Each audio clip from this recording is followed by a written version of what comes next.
Can you see and hear me? Yeah, sounds good. Awesome, man. I appreciate your time. Yep, absolutely. How's everything going today? I know these days can be, kind of stressful with the back-to-back interviews and stuff like that. No, I like it. It's going pretty good so far.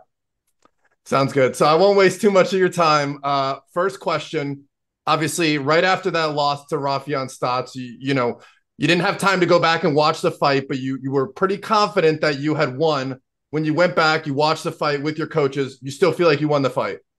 Yeah, absolutely. I went back and I've watched the fight maybe 7 or 8 times. I've watched it with coaches. I've watched it alone. And one thing I am is I'm very honest with myself. If I lose a fight and I'm not very good in a certain area, I need to be honest with myself because that's how you grow. That's how you get better. That's how you work on things. But I still know that I won that fight. It's not that I think that I won that fight. I know I did. I actually had myself only losing one round. In all honesty, we didn't impose too much damage on either of us. I didn't really hit him with too many strikes. He didn't hit me with too many strikes. I didn't go for too many submissions. He didn't go for too many submissions. So the next thing you go to is just the control. And I controlled him the whole fucking fight. I had about 12 minutes of control time. I had him on the ground the entire fucking fight. So, just because maybe I'm not doing so much ground and pound, that doesn't mean that he wins just because I'm not doing that. I do agree if somebody is on their back and they're going for fucking submissions left and right and they're fucking hitting you with elbows and hammer and fists or whatever, then the guy on bottom is winning. But he wasn't doing that. He didn't do anything. When we go back and we watch the tape, it's actually a pretty fucking easy fight. I got out of that fight and I didn't have a mark or a scratch on me. It was a very easy fight in my book. So it's frustrating because I know that I won. And that's also a guy that I want to have it in the books that I have a win over him because he's a little piece of shit and he's a pussy. But what it is, what it is. I take my next step forward and I'm going to fight him again someday. The Danny Sabatello story doesn't end. My career doesn't end until I beat the shit out of Rafian Stotts and get my revenge. Yeah, it's interesting you said that because I feel like the commentators and even, everybody on social media, they kept saying, oh, Danny's not doing enough damage. He's not doing enough damage. But it seemed like it was fairly even. Like you said in the post-fight interview, you weren't damaged. You looked fine. So I did find that really interesting just in general. It really was going both ways with, yeah, yeah, I agree with what you said on that for sure. Yeah, it just sucks because I go back and I watch the tape and I remember vividly thinking in these moments that I'm just winning these minutes, winning these seconds, just fight a smart fight. He's not doing anything. I remember in the fourth or fifth round, I was kind of waiting for him to do a big push to try to either get a finish or try to win some rounds. And I was thinking to myself, you know what? If he's not going to take too many risks, then why would I take the risk?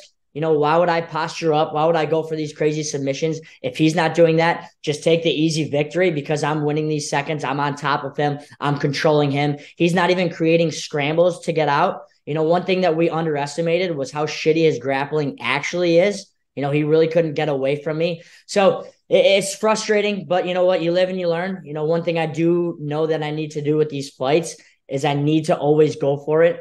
This is a sport where it's imperfect and the judging is always going to be fucked up. You can't really have measurements how somebody wins or loses. All you can really do is try to finish the fight. And that's what I need to do. That's what I'm going to do in Hawaii on April 21st. Even if I think that I'm up 3 rounds, I'm still going to go for it. I'm still going to take risks. I'm still going to try to end the fight because you never fucking know with these judges. And so another thing that I saw during your post-fight interview is you were saying, all right, well, obviously the judging criteria is messed up. You're referencing Rafian Stotts landing those elbows that weren't hitting. You said you were going to go back. You were going to start, maybe try to find some tricks about that could influence the judges. Were you serious about that? Was there actually stuff that you started looking into that the judges, might see differently moving forward?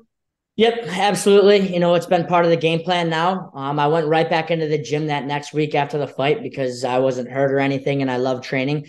So we went right back to it. We kind of tailored game plans and my kind of style of fighting. And it's pretty much, I needed more volume. I needed more output in that fight. If I did have that, I for sure would have won, even though I already think I won. And that includes just throwing strikes that maybe don't even damage you, that really don't even land. But as long as somebody's throwing and you're hitting an arm, and even if I'm punching a guy's knee, it'll look good to the judges because these judges really don't know what the fuck they're looking at half the time. So you can do little things that trick the judges into thinking that, you're putting all this volume out. You're very offensive. You're very aggressive. You're killing the guy. But anybody in MMA or close to the sport knows it's really not doing anything.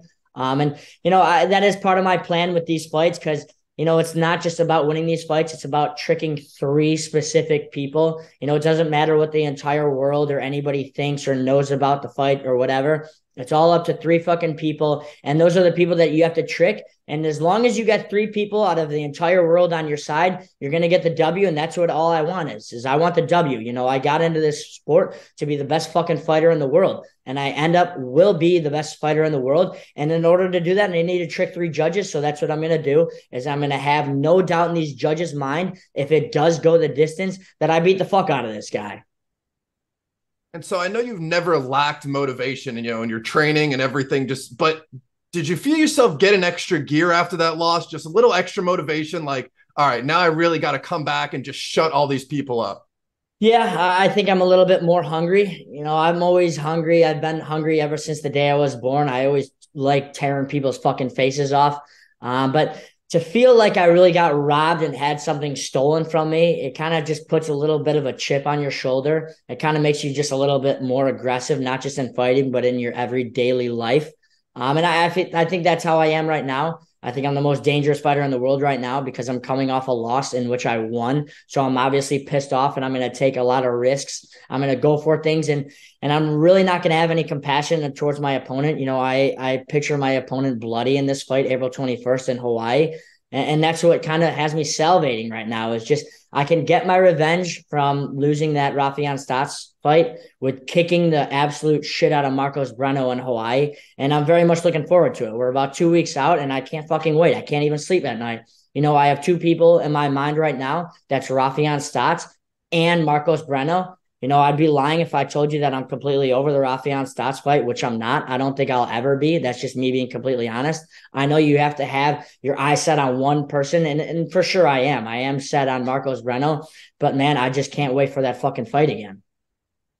So let's talk about Marcos Breno. He won his Bellator debut, 15 wins the professional, 13 by finish.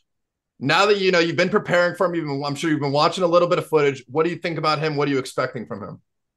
Yeah, he doesn't have too much film out there. He had his Bellator debut against Josh Hill and beat the shit out of Josh Hill. But as we know, Josh Hill fucking sucks. So it's kind of hard to gauge how good this guy really is. They're both smaller guys. So Marcos Breno is about 5'6". Josh Hill is about 5'6".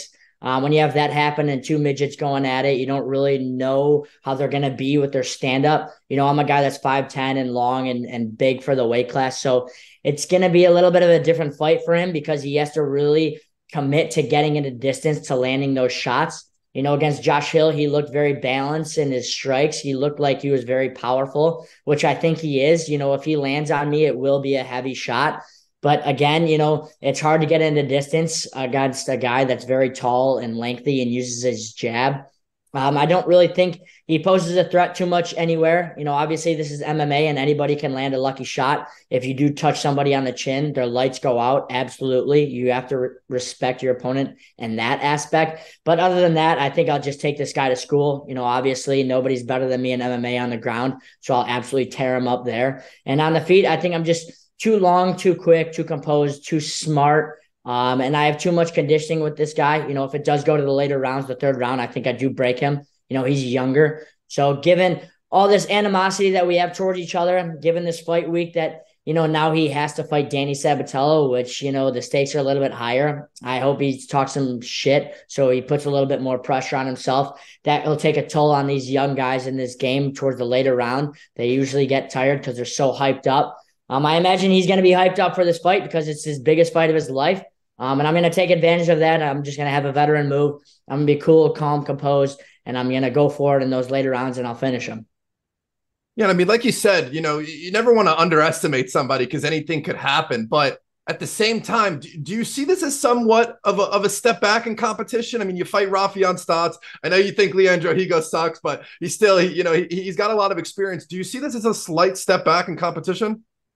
I actually don't. According to the rankings, it would be, but the thing is, Rafian Stotts doesn't really have good stand up. I actually think this Marcos Breno guy has more dangerous stand up. Rafian Stotts doesn't really have too much power on his hands. I think this guy has more power. So I think in terms of taking a step back, no, I think it's on the same wavelength in terms of fighting. I've watched Rafian Stotts fight throughout his career. I've watched Marcos Breno, probably 4 of his fights. And Breno definitely has more finishing capabilities. So he's more dangerous in that aspect. But none of these guys are really on my level. This Marcos Breno guy certainly is not. It's going to take him to get a lucky finish against me. I'm very much looking forward to it. I hope he would spoke English. I want to get in his head. I want to talk shit to him. I want him to know exactly what the fuck I'm saying so he can comprehend it. But you know what? Leandro Higo didn't speak the clearest English either, so it's nothing new to me. Either way, I'm going to get in this guy's head before the fight, and then I'm going to go out there and I'm going to fuck him up. Imagine if you brought like a translator and you're just having the translator just talk shit in the guy's ear. That'd be Yeah, I pretty hope funny. there is a translator. Sometimes they do that. I know for some of Higo's fights, he's had a translator. When we did some interviews, there was a translator there for that. So I hope Bellator does provide him with one because I want him to understand exactly what the fuck I'm saying. And so I know the MMA business can kind of get a little, it really comes down to who gets the most attention. You are one of those guys, but if you had to guess, how many wins do you think it's going to take for you to get another title shot? Yeah, just looking at this division and how it's set up, it's very exciting right now with Patricio Pitbull, who's known as one of the GOATs in MMA down in my weight class, which makes it even more stacked. For a while now, I've been saying Bellator's bantamweight division is the best division in all of MMA, and I still think that. I think that now, even with the addition of Patricio, it just makes it even more stacked. Patricio finally got his shot now against Pettis for the belt, which is very exciting. It's good. It's a great fight for Patricio. He actually got lucky that he's fighting Pettis because Pettis sucks. So his first weight class down to bantamweight, even if he doesn't have his best performance, he'll kick the shit out of that little guy Pettis because he's not very good. And then the winner of that will probably fight the winner of Rafian versus Stotts. And then in that meantime, I'll probably have another fight. So I would say after beating the shit out of Marcos Breno, I think I'd need one more high level fight and then possibly get a title shot. And that's all I really want. I got into this game to be the fucking champion of Bellator, the best promotion that there is. And I do see that happening very quickly, and as it should. It'd be one thing if I went out there and I got dominated by Rafian Stotts, and you could tell I needed more work. But most people saw me winning that fight, so that should have been a W. And I think one more W in the book, and I think it'll be a massive fight. Hopefully, I would say either Stotts because I fucking hate that piece of shit, or Patricio Pitbull have the belt. Either way, I think both fights are mega fights. Patricio Pitbull is a massive name in MMA. And he does talk a little bit of trash. If he had the belt when I'm contending for it, I think that would be a super mega fight, probably the biggest fight for Bellator. I gotta obviously, take one step at a time. First things first is Marcos Breno. He's first up on the hit list. But I'd be lying if I didn't say that I don't fantasize about these fights. And so just 2 quick questions for me left. So Rafian Stotts, Patchy Mix, who's walking away with the win? Yeah, they both fucking suck. I don't really like either of them. I hope, if it were up to me, they were under this big jumbotron and the jumbotron lands on both of them and fucking hurts them both. I just hate them both. I don't really have too much for prediction. They both are more ground guys, I'd say. Patchy, he's good in the first couple of rounds if he gets your back and he gets that body triangle and things aren't too slippery yet with the sweat and the Vaseline and the blood. So he could possibly submit Stotts in the first couple of rounds, but if he doesn't submit him in the first couple of rounds, Stotts probably has a better chance of winning. But I don't really have a prediction for that fight. To tell you the truth, I forgot they were fighting. Both those guys are so fucking boring. Nobody gives a shit about either of those fucking guys. So I really just don't care. All right, last question for me. Have you been staying out of trouble or are you still? Say that again. You're breaking up a little bit. Can you hear me? Yeah, you're good. All right. Have you been staying out of trouble or are you still getting to street fights down at the bars?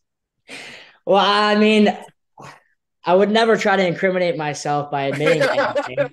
So I'll say I've been good, which I mean, I really have been. I've grown a lot. I understand, the repercussions to my actions. I understand that if I do get in a fight, I'm obviously going to kick the shit out of these guys. The bottom line is I'm a professional fighter. These guys out there have a 9 to 5 job. You're not in the gym twice a day, every day, in the best gym like I am. So I have been good. I've been trying to be smart about it, but you know what? Sometimes shit happens.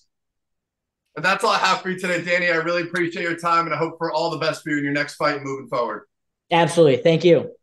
Have a great day. You too.